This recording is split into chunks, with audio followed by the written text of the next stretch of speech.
Eu sou bariatricada e cheguei a pesar 172 quilos. E eu queria compartilhar com vocês um pouquinho do meu processo de florescer, também aprendendo e reaprendendo a me apaixonar pelo meu próprio corpo. E dizer que é um desafio você aprender a amar o seu próprio corpo. Mesmo o seu corpo, sabendo que o seu corpo glorifica a Deus, mas olhando para o seu corpo diante do espelho e vendo que ele não é um padrão que a sociedade impõe como um padrão de beleza. E amar o nosso próprio corpo também desconfigurar um pouco a nossa mente daquilo que nós criamos sobre ele mesmo ou sobre outros corpos que a gente compara e começar a nos apaixonar pelo nosso próprio corpo, nos enxergando como Jesus nos enxerga. Ou seja, é um processo. Desde quando o Senhor começou a falar comigo sobre florescer corpo, alma e espírito, ele também me submeteu a um processo de entender que eu não amava o meu corpo. E que eu até tinha um discurso muito bonito. Vamos florescer a palavra de Deus, vamos contar e cantar testemunhos, vamos acreditar no Deus que realiza sonhos. Mas quando eu olhava para o meu corpo, eu me via completamente limitada para viver e para ser tudo aquilo que eu mesmo falava. Não é que eu vivia uma farsa, mas é que eu negligenciava o fato de que amar o meu corpo é também um florescimento, é também um ato de florescer. E aí o Senhor começou a me submeter a alguns processos de confronto, de desconforto, de me testar como eu me cuidava, para que eu pudesse chegar à conclusão de que eu me maltratava muito. Eu me maltratava em palavras de autossabotagem contra mim mesmo, quando eu me vi em fotos, quando eu me vi em vídeos. E isso é muito triste, porque por mais que você tenha muitas promessas e tenha muito amor pelo Senhor Jesus, por mais que você queira florescer como profissional na vida sentimental, se você não ama o corpo, o instrumento que o Senhor te deu para glorificar a Ele, chega uma hora da sua vida que, na nossa vida, na verdade, né? Chega uma hora da nossa vida que a gente vai ficar empacada. Porque se você não acredita no potencial que tem dentro de você, e o seu corpo manifesta esse potencial, vai chegar um momento que, por mais que você tenha muitos sonhos dentro de uma caixinha ou dentro de um planner escrito, o nosso corpo, ele precisa ser um corpo que floresce, para que a gente consiga viver essa vida que a gente quer viver. Mas se a gente odeia o nosso corpo, vai ficar muito difícil. E eu falo de um processo, esse processo onde o Senhor começa a me submeter a esse entendimento de que, por mais que eu tinha muito discurso bonito, o fato de não gostar do meu corpo, de repudiar o meu corpo quando eu me vi em vídeos, em fotos, em espelho, até na sombra, era um impedimento para que eu pudesse ser completa e plena nas promessas que o Senhor tinha para minha vida. Isso, eu já tinha feito a cirurgia bariátrica, eu já tinha emagrecido bastante quilos, mas eu ainda odiava o meu corpo. Eu vivia a distorção de imagem desde a minha infância, né? Desde quando eu começo a entender que o meu corpo era diferente das minhas coleguinhas. Na minha época de infância, eu vou contar cronologicamente todo o processo desde a infância, mas enfim. Eu nasci uma criança grande e uma criança gordinha. A minha prima, tem uma prima que fala que eu nunca fui um bebê. Eu já nasci muito grande. De fato, eu tenho 1,72 de altura. Eu sou uma mulher muito alta. E eu nasci um bebê muito grande e muito fortinho. Então eu fui desenvolvendo a obesidade desde a infância. Pega-se as minhas fotos de criança e vê que eu era um rebolinho, que eu era aquela criança fofinha, bochechuda e que era sinônimo de beleza, que era sinônimo de saúde, mas já era ali os sinais da obesidade na minha vida. Então eu cresço dentro desse contexto, sendo uma criança gordinha e nunca experimentando uma criança ser uma criança magra. Então, pra mim, aquilo era normal. Só que quando a gente chega numa certa idade, a idade ali dos 6, 7 aninhos, a gente já começa a identificar que o corpo das nossas coleguinhas é diferente do nosso. E junto a essa comparação, que ninguém precisa te dizer que o corpo das coleguinhas é diferente do seu, começa a vir as primeiras críticas que vêm também dos coleguinhas. Então, eu me recordo, assim, nitidamente, por eu ser muito grande, e quando ia fazer as filinhas, né, da escola, eu sempre era a última. Então eu sempre me sentia envergonhada por ser a maior, por ser a maior de altura e a maior de largura. E de sempre ficar por último nas coisas. Na minha escola, quando eu era criança, tinha uma desfile de 7 de setembro. E eu era criança e eles me colocavam junto com os meninos já adolescentes por causa do meu corpo. E ali, as meninas da minha sala eram as bailarinas, né, que iam abrindo o desfile, e eu era uma das que ia pro meio, era as portas-bandeiras. Porque como eu era muito alta, eles achavam que eu tinha braço pra ficar segurando as bandeiras. E aí na escola que eu estudava, eu tinha todas as bandeiras do país, né, do Brasil. E eu sempre segurava uma bandeira junto com os adolescentes. E aquilo pra mim era muito frustrante, porque não é que eu queria estar junto com as bailarinas, porque talvez eu já entendesse que meu corpo não era um padrão, que conseguiria fazer tudo que as bailarinas fizessem. Mas me colocar junto com os adolescentes me fazia pensar que eu era muito fora da casinha, que eu era literalmente um peixe fora d'água. E ali eu segurava, né, porque eles diziam que eu era alta, que eu era forte, gordinha, e que eu conseguiria segurar o bastão das bandeiras. E me frustrou muito, porque eu sempre fui vista como alguém que não como que eu posso dizer? Eu sempre fui vista como alguém forte, como alguém grande, como se eu estivesse numa outra idade, só que eu era uma criança ainda. Eu era uma menininha. né? Então as outras eram tratadas como doçura, e a Ju, porque ela era grande e forte, ela era vista como a mais forte da turma e conseguiria suportar cargas maiores, e isso não era uma verdade. Às vezes, na educação física, eu era sempre escolhida para ter a posição de goleiro, porque eles achavam que por eu ser grande e forte, eu tinha que dar conta de agarrar todos os gols. E eu era péssima como goleira, no handball, no futebol e afins, ao ponto de começar a não querer fazer parte, não querer fazer parte das aulas de educação física, porque eu fui me esquivando dos desafios que foram me colocando. As pessoas me viam grande, mas a minha mente ainda era uma mente de criança. E na infância começou a vir as críticas, né? Hoje tem o nome de bullying, mas naquela época não tinha esse nome, mas já sofríamos bullying por sermos gordinha.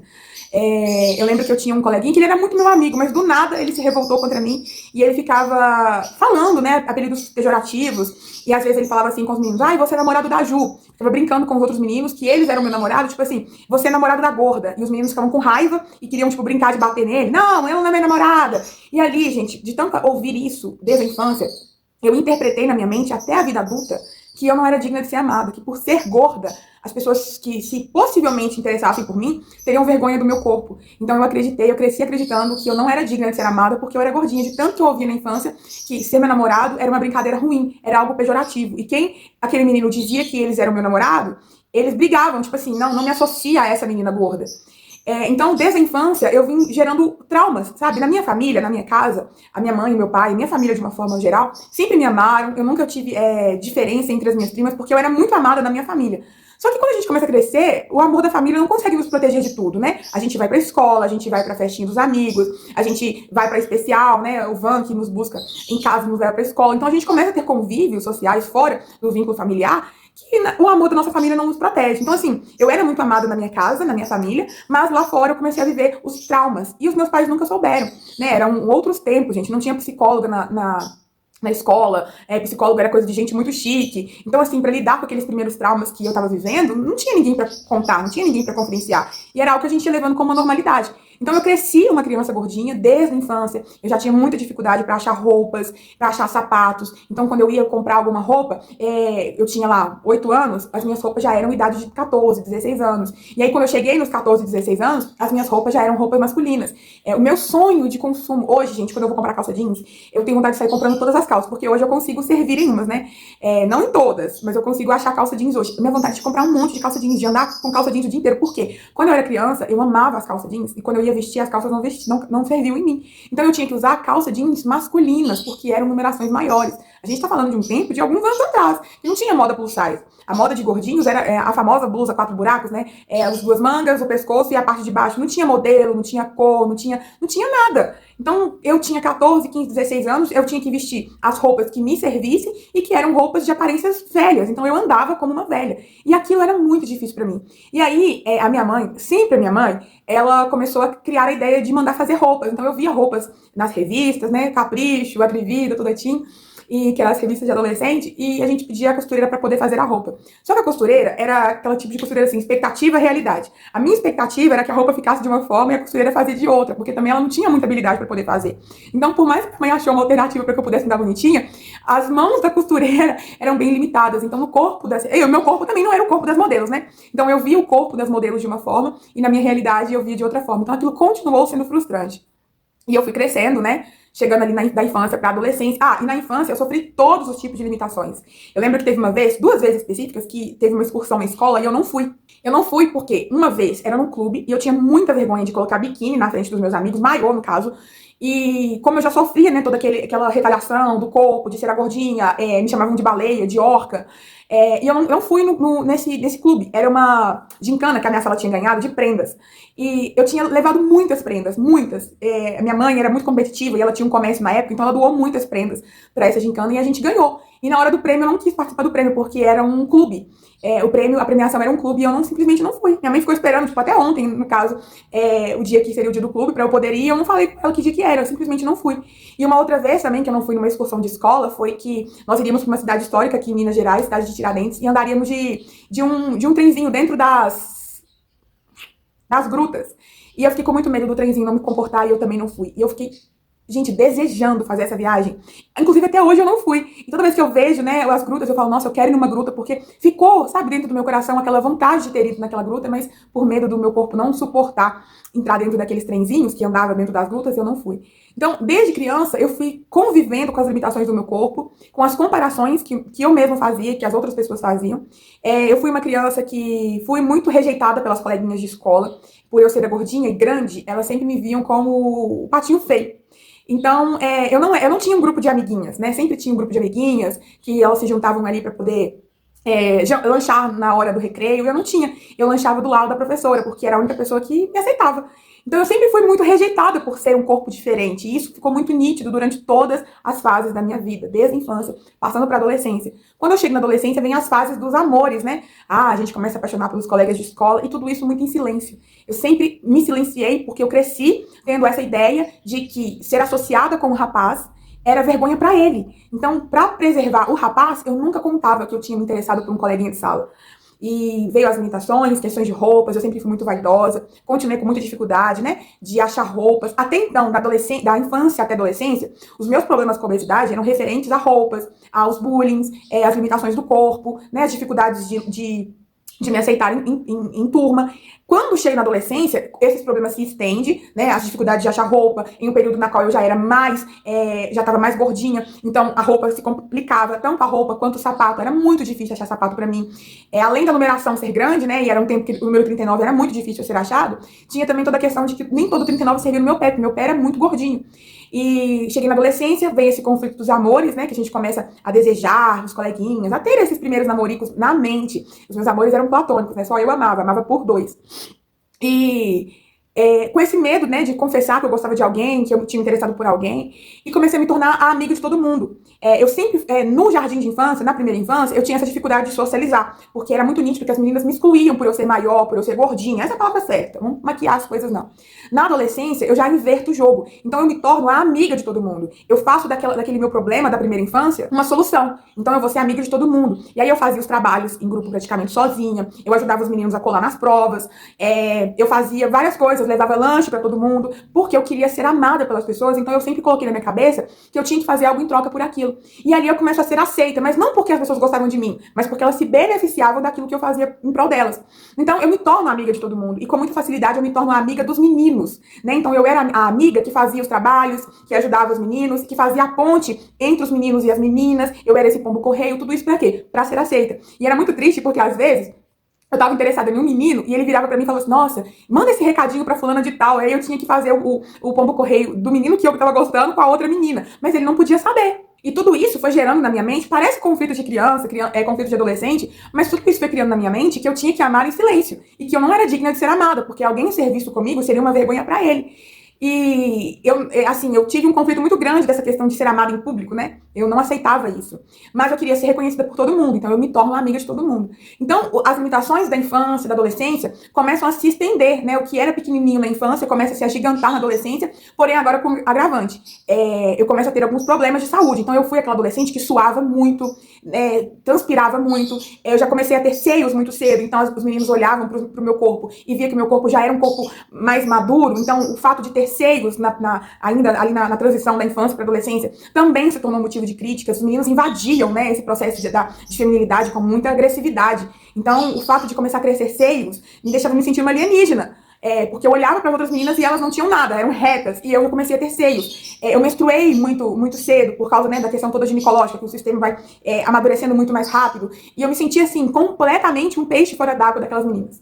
Paralelo a isso, também veio os conflitos de saúde, então eu comecei a ter pressão alta, a minha mãe começou a buscar algumas alternativas para emagrecimento ainda na adolescência. Então, antes dos 15 anos, eu já tinha buscado alguns endócrinos, já estava ali tomando sibutramina, eu tive efeitos colaterais muito fortes com a sibutramina, eu tremia, eu perdia a cor da pele, então assim, eu fiquei muito fraca, tive alguns desmaios, eu tive uma crise de ansiedade muito grande por causa dos efeitos colaterais da sibutramina, eu emagreci muito, mas depois eu reganhei o peso. Então, a minha vida inteira, desde criança, a minha vida sempre foi fazer dieta, e sempre foram dietas frustradas, porque eu emagrecia num período e depois engordava. Emagrecia, engordava, emagrecia, engordava. Então eu vivia esse efeito sanfona durante toda a minha infância.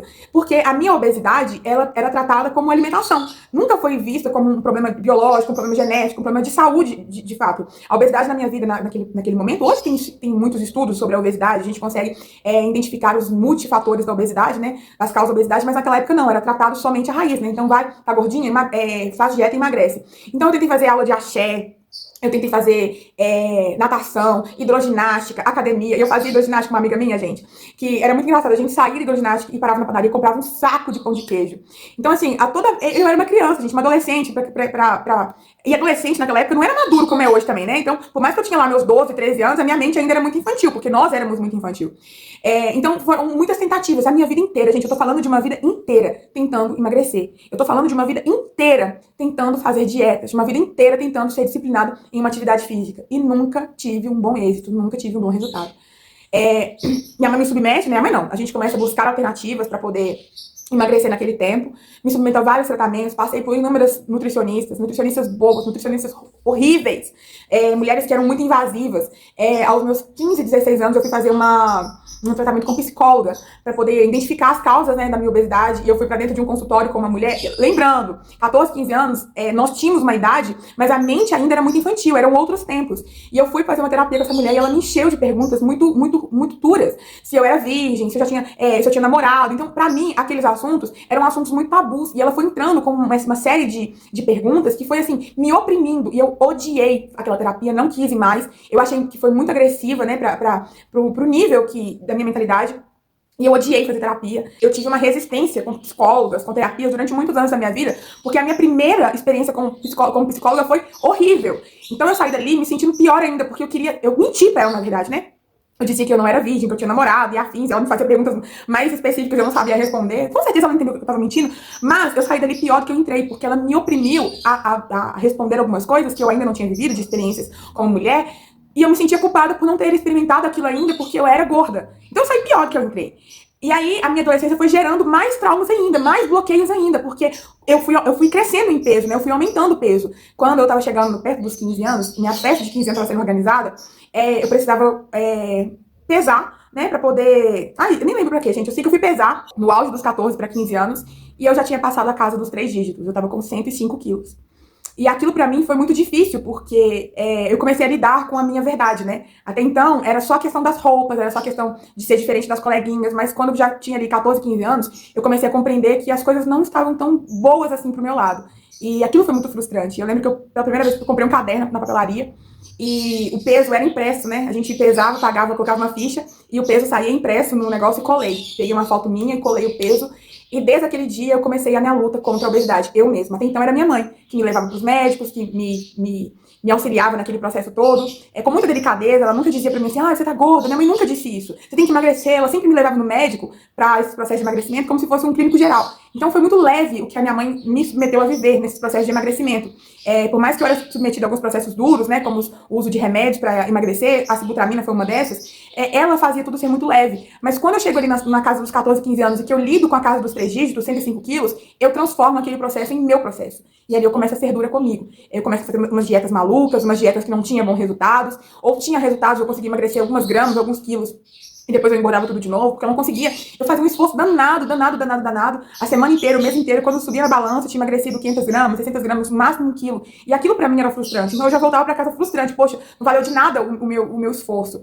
E fui crescendo com esse contexto todo, com esses bloqueios. Aí veio, né, como eu tava dizendo, essa questão dos amores. A gente já começa a apaixonar pelos colegas e já começa a ter sentimentos mais maduros, né? Na infância era um namorizinho, era uma coisinha que tava começando a descobrir o despertamento ao amor, a paixão. Já na adolescência não, são sentimentos mais maduros, são vontades, né? São os hormônios ali falando super alto. E aí eu começo a desenvolver o silêncio do amor.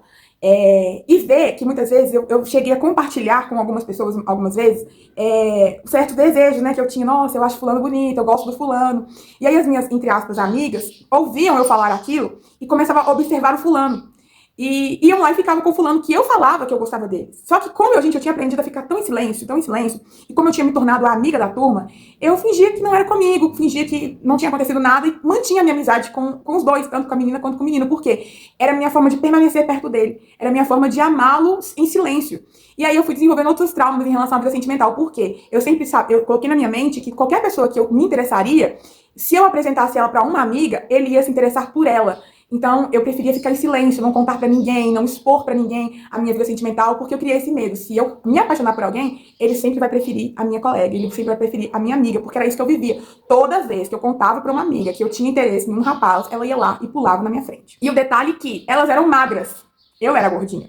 Então, como eles ficavam com ela, eu tinha certeza na minha mente que eles estavam ficando porque elas eram magras e que jamais ficariam comigo porque eu era gordinha. Então, durante toda a minha vida, eu lidei com esses processos de rejeição. Muitas vezes não era bem vista. Às vezes as colegas faziam festa nas suas casas de aniversário e não me convidavam. Convidavam as outras meninas da sala, mas não me convidavam, porque eu era realmente, gente, um patinho feio. Literalmente, por mais que eu tinha um rosto muito bonitinho, que eu andava muito arrumadinha, que a minha mãe sempre me ajeitava de um jeito bonitinho, eu sempre fui muito vaidosa. Não era esse o motivo, era porque eu era gordinha. Então, assim, às vezes, eu não recebia convites de escola, de aniversários que as meninas faziam em casa. Na hora de fazer trabalho de escola, tinha um grupinho das meninas e elas saíam da escola e iam fazer trabalho na casa de uma, de outra, e eu nunca era convidada. Quando eu fui convidada pela primeira vez, eu me sentia, tipo assim, foi o melhor convite da minha vida, porque eu nunca tinha recebido o convite de uma colega pra ir pra casa dela. E aí um dia eu recebi um convite de uma outra menina, que era super despojada, eu fui pra casa dela. Gente, aquilo pra mim foi assim, um universo que se abriu na minha mente, porque nunca tinha me convidado. E essa menina me convidou, a gente ficou amiga, e ela também era excluída de todo mundo, sabe?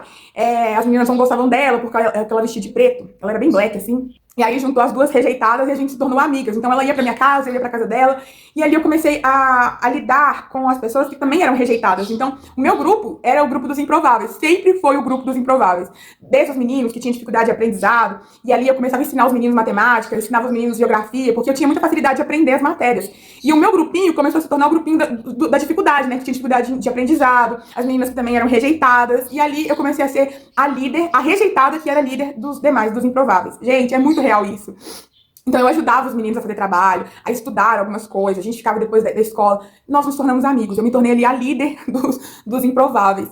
E pra mim, tudo aquilo era muito frustrante, sabe? Porque era muito nítido que a gente era excluídos, e eu era excluída por causa da obesidade, porque eu era gordinha. Na escola, né, como eu contei pra vocês no início do vídeo, os professores sempre me davam tarefas e responsabilidades, que eles julgavam que o meu corpo iria suportar, mas que a minha mente ainda não estava preparada para aquilo, até porque eu via as meninas da minha sala fazendo uma coisa e eu fazendo outra coisa.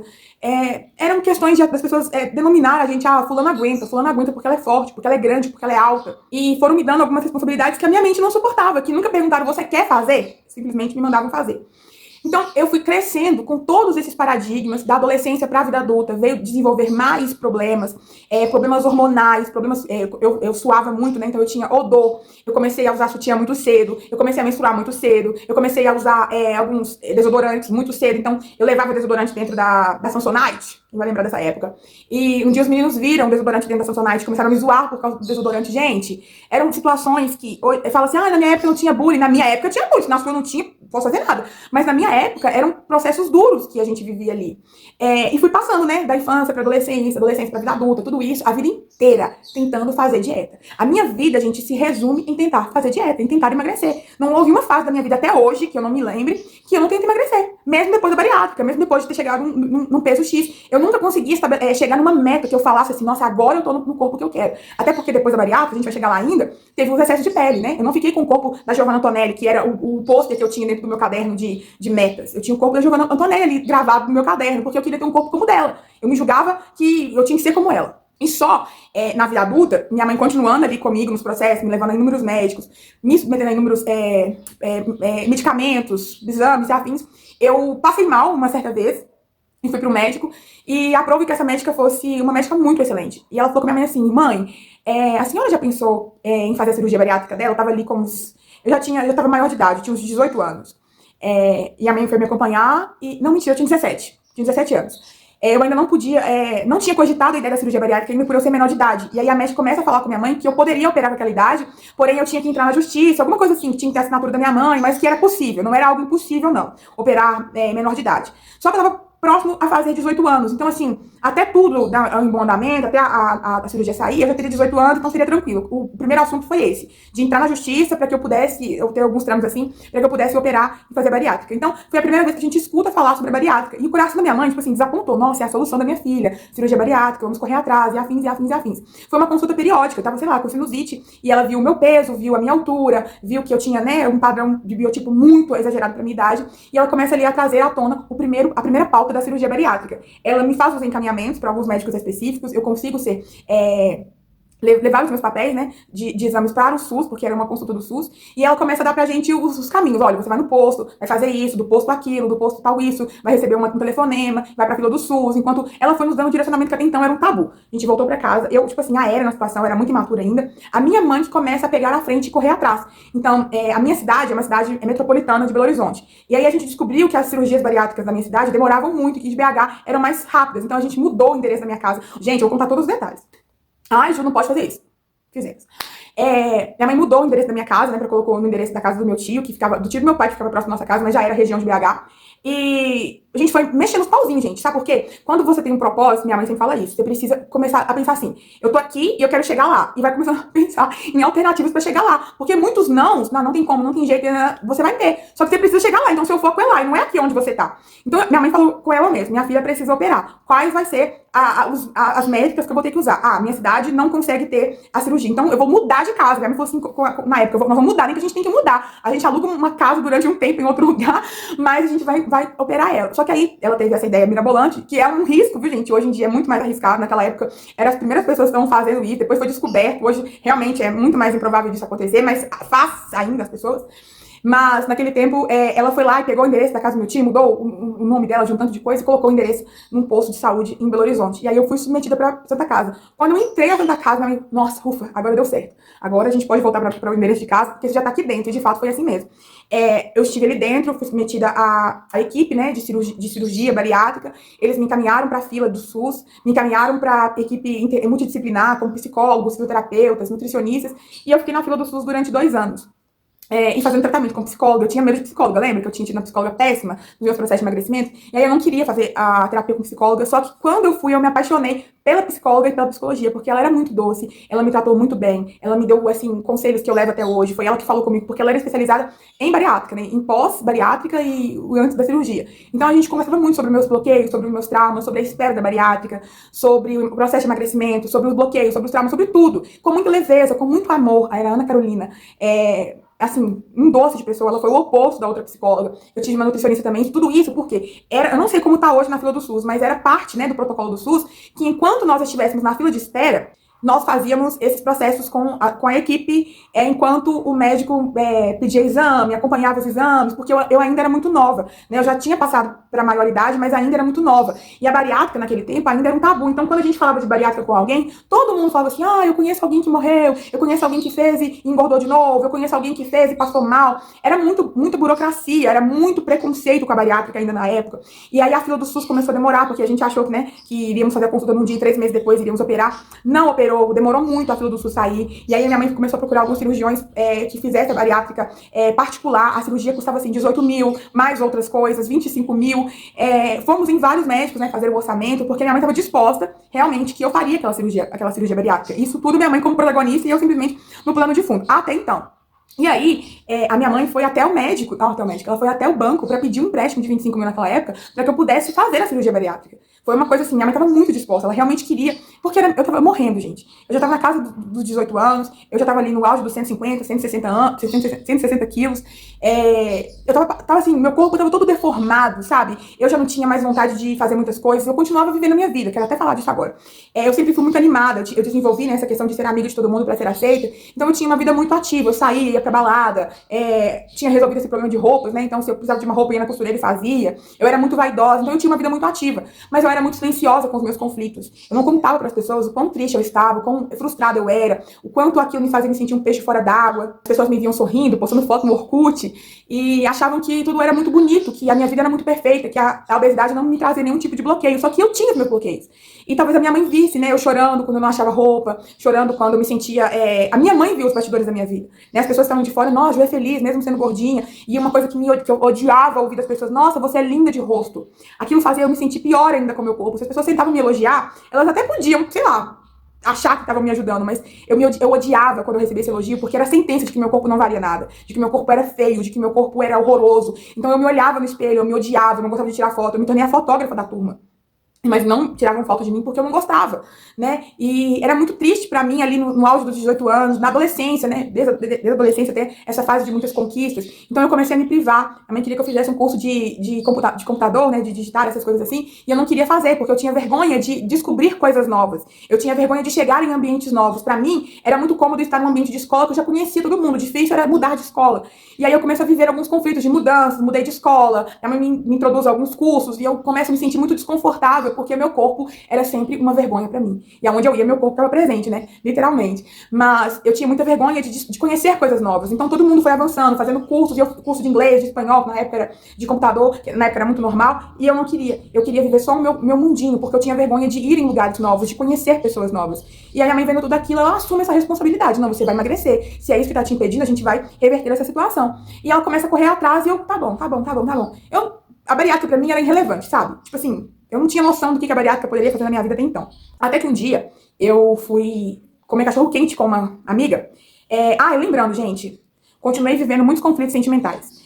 Antes de contar do cachorro quente, eu queria contar uma outra história. Eu tinha uma moça que arrumava meu cabelo, e isso com 17, 18 anos. E ela falava assim, nossa, meu filho te acha muito bonita. E eu gordinha, tipo assim, seu filho me acha bonita. Porque aquilo pra mim era surreal. Ela nossa, eu queria muito que você namorasse meu filho. Ela ficava falando isso quando eu ia arrumar o cabelo dela.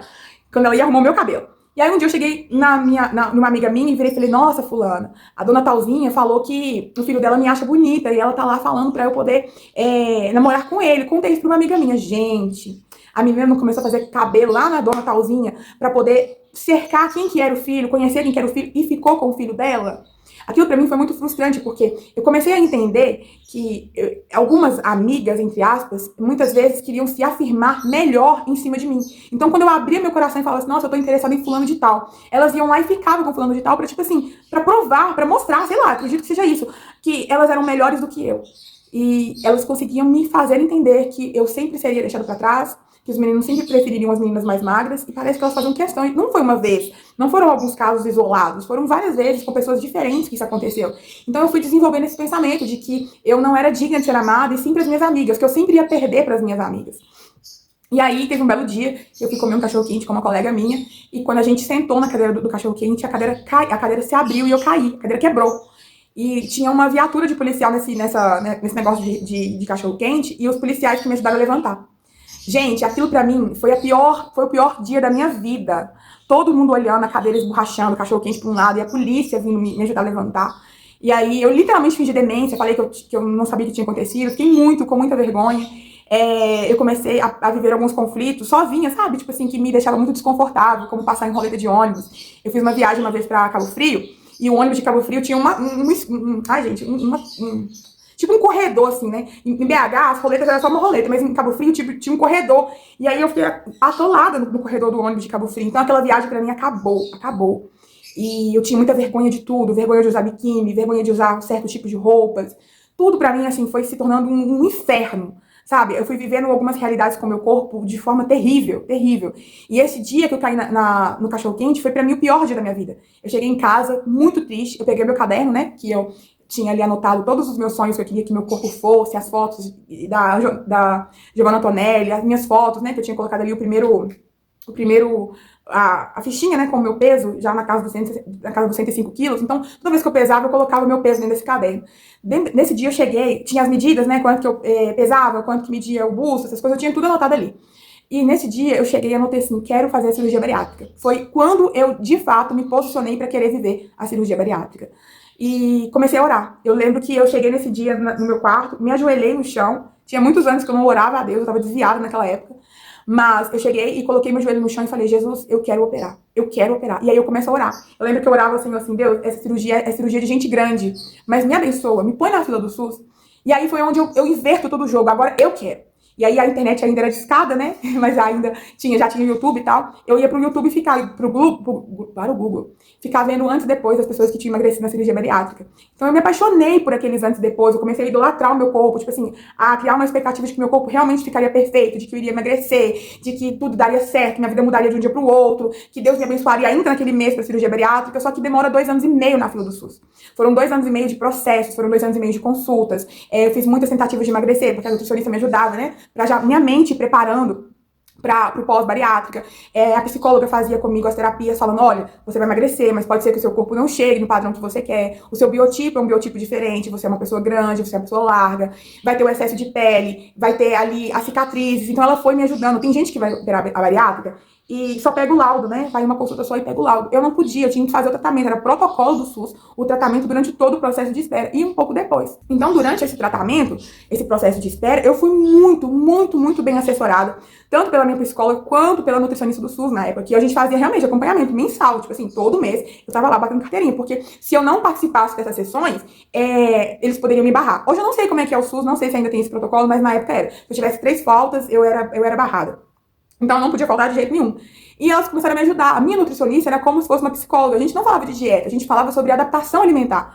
Então, gente, Deus colocou na minha mente uma equipe multidisciplinar maravilhosa, que me deu todo o suporte. Eu sou apaixonada pelo Sistema Único de Saúde, porque Deus me abençoou com aquele processo imensamente. Foi doloroso, foi uma espera muito longa. Teve vezes que eu pensei em desistir, que eu nunca seria chamada. Mas o processo foi muito incrível, porque elas me ajudaram muito. Me ajudaram na mente, a entender que meu corpo seria diferente. A minha psicóloga falava muito comigo, Ju, você não vai ter um corpo padrão. O seu corpo é diferenciado. E aí ela ia falando com um jeitinho, sabe? Aquilo que foi me fazendo entender, tipo, poxa, peraí. Então, depois da bariátrica, vai ter uma outra fase na minha vida. Eu não queria operar, fazer as cirurgias reparadoras de pele, porque eu não queria ter cicatrizes no corpo. E aí ela foi falando comigo, olha, as cicatrizes contam a sua história, fazem parte da sua história, vai ter as cicatrizes, porque você vai ter muito excesso de pele, e vai ser importante fazer as cirurgias reparadoras, mas a cicatriz vai mudando com o tempo. Ela foi me ajudando em tudo, gente, em tudo que eu não sabia, em tudo que eu era imatura. Foi muito bom ter uma profissionais, na verdade, né, que me ajudavam naquela altura do campeonato, que eu tava desesperada, porque aí sim o jogo tinha virado, aí sim eu queria fazer aquela cirurgia, aí sim eu não via outra alternativa, eu precisava emagrecer. Eu tava entrando num colapso de emoções que eu não sei aonde eu iria chegar, sabe? Desespero, depressão, bloqueios, ansiedade, muita ansiedade. E aí eu comia mais. A questão sentimental de ser rejeitada toda a vida por pessoas, continuava sendo rejeitada por pessoas. E o meu processo de espera no SUS foi um processo muito silencioso, ninguém sabia. Minha família não sabia, os meus amigos não sabiam, somente as pessoas da minha casa, minha mãe, meu pai e meu irmão. Nós tínhamos fechado aquele processo, sabe? Justamente para me proteger, para as pessoas não ficarem ali me enchendo de perguntas, ou até mesmo dizendo os testemunhos ruins que as pessoas tinham, que sempre alguém tinha morrido. E a cirurgia bariátrica naquela época ainda era um tabu. Hoje não tanto, ou ainda hoje é para algumas pessoas, mas naquela época era tudo uma novidade. Então, eu também tive medo de morrer, eu não sabia se eu sairia da mesa de cirurgia viva, não saberia o que seria de mim depois, teve todo aquele medo. Então, foi uma forma da gente me proteger, da minha família me proteger, né? E foi muito bom esse processo em silêncio, porque Deus abençoou com pessoas que foram o suporte certo, né? Não teve ninguém dando palpite errado no meio do meu processo. E foram 2 anos e meio de espera, até que eu orava muito, gente. Eu voltei a orar por causa da bariátrica. Eu orava muito, eu pedia a Deus, eu chorava ao Senhor. Aí eu comecei a desenvolver na presença de Deus o fato de confidenciar a Ele os meus conflitos, né? Deus, eu me sinto feia, eu não consigo achar roupa, eu gosto do fulano, o fulano não gosta de mim, as pessoas me ignoram. Eu fui contando pro Senhor os meus conflitos de menina gordinha, de menina obesa, né? Porque eu cheguei no auge dos 172 quilos. E a bariátrica, ela não trouxe pra mim problemas somente visuais, né, de estéticos, no caso. Ela começou a desenvolver muitos problemas hormonais, questões de infecções, eu fui passando por ginecologistas na época, né? Então, desde muito cedo eu fui diagnosticada com a possibilidade de ser infértil por causa da obesidade. O meu joelho já era totalmente comprometido, então eu tive que fazer tratamento com fisioterapeuta na época, porque era muito peso do meu joelho comportando em cima, né, em cima dele. Por ser gordinha, o meu corpo, ele começou a se curvar pra frente, então eu tinha muitas dores de coluna. A obesidade, ela foi me trazendo muitos outros diagnósticos, como pressão alta, os meus remédios eram altíssimos. E tudo isso tentando fazer dieta, não conseguindo, e a minha saúde só se complicando. Não era só a questão da autoestima, a saúde minha como mulher também começou a se comprometer muito. Foram muitos outros laudos médicos que eu fui adquirindo no decorrer do tempo. E aí, quando a obesidade ela se torna uma possibilidade de vida, eu começo a desejar aquilo, entendeu? Eu começo a ter dimensão do problema que a obesidade estava trazendo pra mim. Não era só sobre gostar de alguém e ser rejeitada por ele. Agora, a minha saúde, eu já não conseguia me locomover, eu tinha vergonhas, eu não tinha mobilidade, eu fazia uma caminhada, tipo, de um poste pro outro, eu não conseguia subir um morrinho perto da minha casa, que eu morria do coração. Era muito difícil, então dificultava a ida na academia, não era qualquer atividade física que eu podia suportar mais, porque o meu joelho estava comprometido. Então, a obesidade, gente, ela foi roubando a minha identidade, roubando os meus sonhos. Eu tinha formado na escola já, né? E eu não quis fazer faculdade por vergonha de fazer faculdade. Eu ficava, ano que vem eu faço, ano que vem eu faço, por vergonha. Vergonha de arrumar um emprego, vergonha de chegar num ambiente público e não conhecer as pessoas e ser mais uma vez rejeitada, ter que lidar com novas rejeições. Tudo isso, então, problemas psicológicos. E aí foi nesse processo de espera da bariátrica, né, que eu fui submetida a vários médicos, que os médicos começaram a identificar a obesidade na minha vida como uma doença.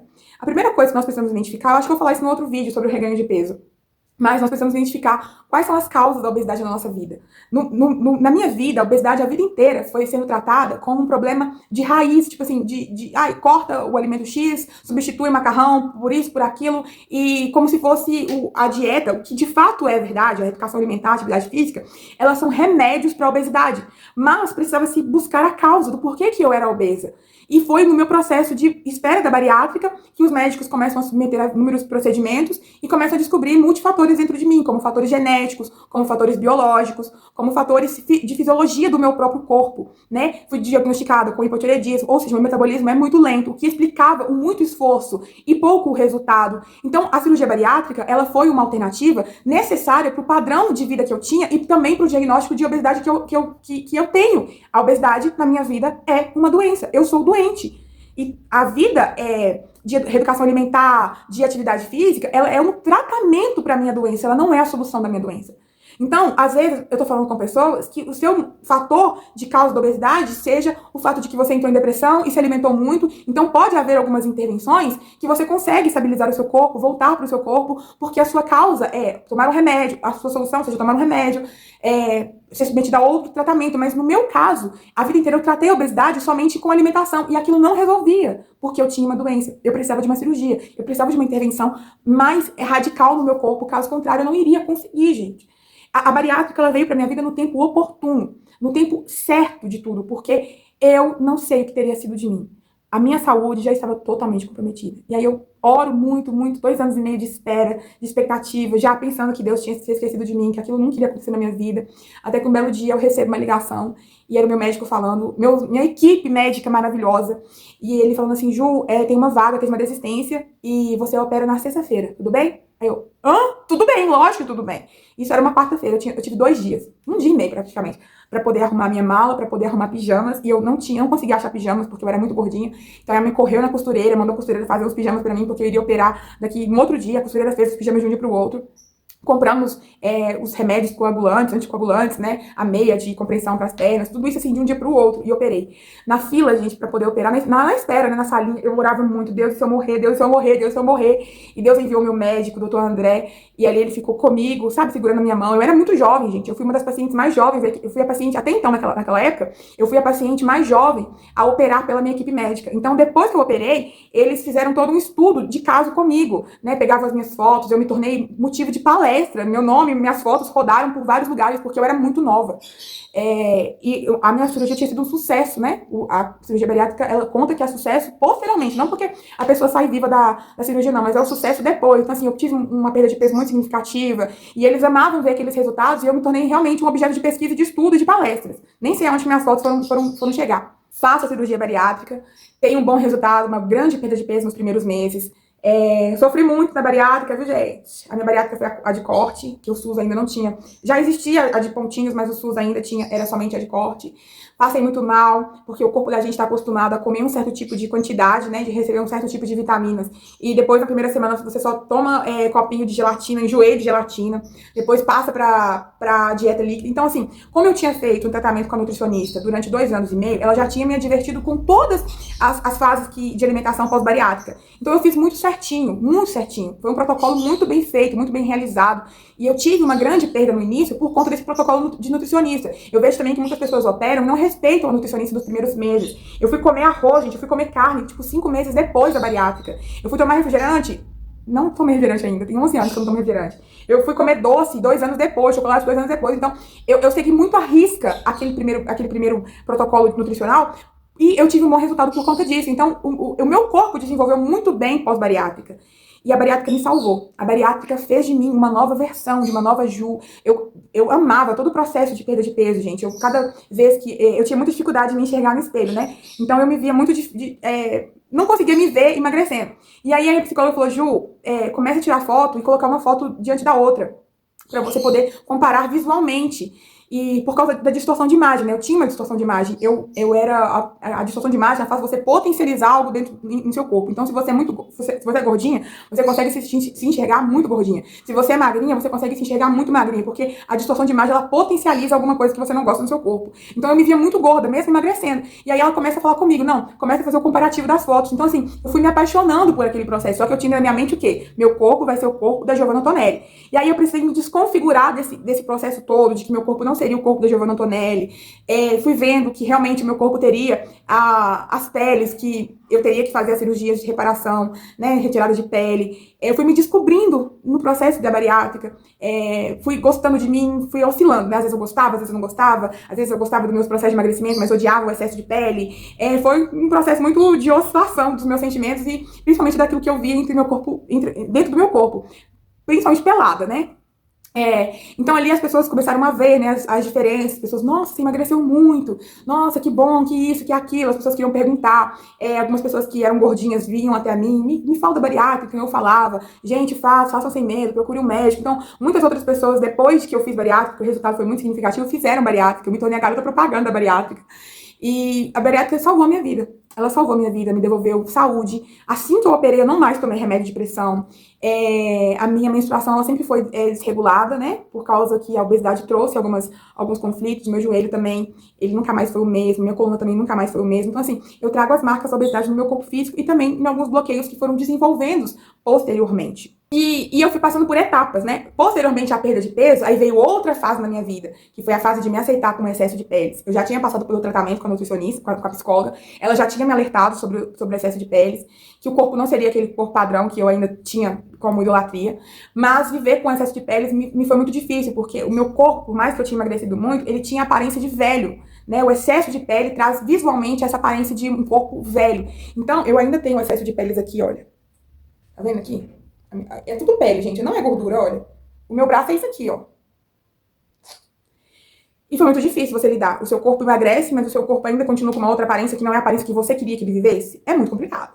Mas eu precisei lidar com aquilo. Então, assim, por mais que eu não gostasse do excesso de peles, na barriga, no peito, nas coxas, no braço, nas costas, eu tinha que aprender a lidar com aquilo. Foi o que a psicóloga falou comigo. Olha, você vai operar, né? Porque pelo SUS, você opera a cirurgia bariátrica e você tem direito a todas as cirurgias reparadoras. Então, ela disse pra mim, você vai operar cirurgias reparadoras, mas vai demorar. Na média de 2 anos, 2 anos e meio entre uma e outra. Mas você vai operar. Só que você precisa aprender a conviver com o excesso de peles. E pra mim foi um novo desafio, aprender a lidar com os desafios, com o excesso de pele. Porque a gente quer que o nosso corpo seja um corpo maravilhoso, de um dia pro outro. E meu corpo não foi esse corpo maravilhoso. Lidei com excesso de peles, lidei com os efeitos platô, né, que são as dificuldades para voltar a digerir alguns alimentos, desenvolvi intolerância à lactose. Meu corpo perdeu muita vitamina, então eu tenho que repor vitamina até hoje, né? São 11 anos de bariátrica, até hoje eu faço tratamento de reposição de vitamina, tomo vitamina todos os dias, e de 8 em 8 meses preciso fazer aplicação de ferro na veia, tomar B12 no bumbum, tomar vitamina D3, tudo isso como um procedimento, porque o meu corpo não absorve mais vitamina como absorvia um dia. O estômago, ele literalmente está encurtado, né? Então, assim, boa parte daquilo que eu como, o estômago joga fora, como as vitaminas essenciais para o meu corpo. Então, eu tenho que fazer essa reposição de vitamina constantemente. E é engraçado, gente, porque a falta de vitamina no corpo faz com que o nosso metabolismo seja mais lento ainda. Ou seja, por mais que a gente emagrece muito, a falta de vitamina do corpo ajuda a gente a não emagrecer tanto em um certo momento. E a médica tinha me falado isso. Aproveita o primeiro momento que o corpo, que a bariátrica tá ali, né, em total andamento dentro de você, para você emagrecer tudo, porque depois tem uma dificuldade para emagrecer justamente por causa disso. O corpo não desenvolve como antes. Então eu perdi muito cabelo, a minha pele ficou ressecada, eu tive muito desmaio, desmaiei várias vezes por conta da falta de vitamina no corpo, fraqueza no corpo, né, nesse primeiro momento da bariátrica, né, que o corpo da gente não tá ali acostumado com a quantidade de alimento que começa a receber. Unhas quebradiças, pele ressecada, tive muita questão, a minha boca seca, então eu tinha alguns odores na boca no primeiro momento, porque o estômago ele começa a desenvolver de uma outra forma, então lança, né, alguns odores pela boca, e assim, é o bônus e o ônus da bariátrica, né? Eu falo que eu vivi o bônus e o ônus, que embora a bariátrica tenha me salvado de muitos conflitos, de muitos problemas de saúde, ela trouxe outras coisas, mas é colocar na balança, né? Eu consigo lidar, eu consigo repor as vitaminas, eu consigo recuperar os cabelos que eu perdi. Enfim, a gente vai se adaptando a um novo, né? Mas talvez eu não conseguiria ter me adaptado a comorbidade que a obesidade estava me trazendo. Isso eu acho que eu não conseguiria me acomodar. Eu vejo muitas histórias de pessoas que tiveram histórias ruins com a obesidade. Gente, tô com uma alergia horrível, meu Deus do céu. Eu vejo algumas histórias de pessoas que não tiveram bons resultados com a bariátrica, que falam mal da bariátrica, e eu aprendi a respeitar, sabe? Às vezes eu falava com as pessoas, faz a bariátrica vai salvar a sua vida. Depois que eu vi alguns testemunhos, eu falei, opa, peraí. Eu falo bem porque eu vivi algo bem, mas as pessoas também têm os problemas, conflitos delas, né? Então, vamos respeitar os outros testemunhos. Então, eu indico a bariátrica, mas indico assim, vai no melhor médico, vai na melhor equipe, faça tratamento, faça altos exames, porque eu fui submetida a vários exames. Sabe, gente, a gente pode falar muitas coisas do SUS, mas ele é um sistema completo, e eu usufruí de tudo que podia me auxiliar. Então, eu emagreci muito, logo depois eu fiz as cirurgias reparadoras de pele, hoje eu fiz a abdominoplastia, tirei 3 quilos de pele da barriga, fiz os seios, né, há um ano e pouquinho atrás, coloquei a prótese, ganhei também a prótese pelo SUS. Tudo isso entrando na fila de SUS, esperando fila de SUS, entrando no protocolo, correndo atrás de protocolo. Hoje, atualmente, eu estou na fila do SUS para outra cirurgia, não sei qual farei, se é do braço ou se é das costas, é uma das duas cirurgias, mas estou na fila do SUS novamente. Olha para você ver como que o processo é contínuo. Tem 11 anos que eu operei e até hoje eu não fiz todas as cirurgias reparadoras. São cirurgias caras, né? A última vez que eu fiz um orçamento de cirurgia, que era da perna, das coxas, a cirurgia ficaria em 14 mil reais. Então, assim, gente, é um dinheiro que é muito dinheiro. E a gente é ser humano brasileiro, correndo atrás dos nossos sonhos, né? Então, eu preciso colocar como prioridade. Será que a cirurgia plástica é minha prioridade agora? Ou prioridade são estudar, é a profissão, é outras coisas? Então, eu tô na fila do SUS, porque é um direito que eu tenho. E a psicóloga assim falou comigo, Ju, vai ter que aprender a lidar com excesso de pele, eu tenho que aprender a lidar com excesso de pele. Eu fui aprendendo a lidar com excesso de pele. É uma coisa que eu não gosto, que não me agrada, que me incomoda, mas que eu não deixo de viver por causa disso. Né? A blusa, por exemplo, eu não consigo usar a blusa de manguinha, então eu uso blusa assim. Na minha cabeça tá tranquilo, mas eu sei que na foto, que isso aqui vai ficar bem maior. Então, às vezes, eu tenho os meus joguinhos pra poder diminuir aquilo que me incomoda, porque me incomoda, não vou romantizar, tô nem aí pra nada, tô sim. Mas tem todo um processo. E aí, emagreci, vivi o processo do pós-bariátrica, com bônus e ônus pós-bariátrica, tive as cirurgias plásticas, né, a barriga e os seios, me devolveu uma autoestima. Quando a minha médica viu os meus seios, ela, nossa, agora os seus seios têm a sua idade, porque não tinha, né, era aquela biosquinha caída, assim, horrorosa. Só que a bariátrica, ela também trouxe, o pós-bariátrica, ela trouxe outros conflitos pra minha vida, né?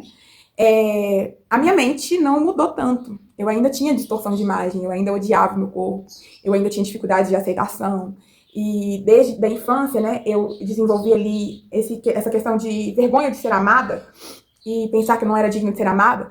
E eu fui me envolver com uma pessoa e eu desenvolvi a dependência emocional com aquela pessoa. Porque na minha concepção, ela era a única pessoa que tinha se interessado por mim, isso já com um corpo mais magrinho, mais bonitinho, né? A gente começa a receber olhares dos homens. Agora sim, pós-bariátrica sim. E eu sempre falo, né, gente, quem me viu com uma batatinha bolotinha, não merece me ter com uma batatinha palitinha, aquele meme, né? Pois é. Mas aí, essa pessoa começa a se interessar por mim, então eu desenvolvo a dependência emocional. No auge do meu corpo, no auge do meu emagrecimento, no padrão de corpo mais magro que eu tive, a minha mente buga e eu tenho dependência emocional, porque eu me apego àquela pessoa como se ela fosse a única pessoa que amaria quem eu era, com o corpo que eu tinha, com o excesso de peles que eu tinha e com a cicatriz que eu tinha. Eu começo a pensar que aquela pessoa seria a única pessoa que chegaria em mim, e eu pego todo o amor que eu tinha escondido a vida inteira e eu jogo naquela pessoa, pá, você é obrigada a me amar de volta, você é obrigada a ser o padrão que eu quero. E aí eu desenvolvo a dependência emocional. Então, assim, a bariátrica, ela trouxe muitos benefícios pra minha vida, pra minha mente, pra minha saúde, pro meu corpo. Mas se a mente da gente não estiver no mesmo patamar, a gente se frustra, porque talvez o seu corpo não vai chegar no corpo que você deseja. Talvez as pessoas vão te elogiar, nossa, você emagreceu muito, que bom, mas quando você estiver pelada na frente do espelho, só você sabe o que tem ali que você não gosta. E isso pode ser frustrante, porque você pode ter criado um padrão de corpo que você queria e não chegou nesse padrão de corpo que você queria. E aí a gente precisa aprender a se apaixonar pelo nosso corpo, a tratar o nosso corpo com palavras bonitas, porque você só denigre seu corpo, só sabota seu corpo, e era isso que eu vivia. Né? As pessoas me elogiavam, mas eu, diante do espelho, na hora de tomar banho, eu me maltratava muito. Muito, muito, muito, muito, muito.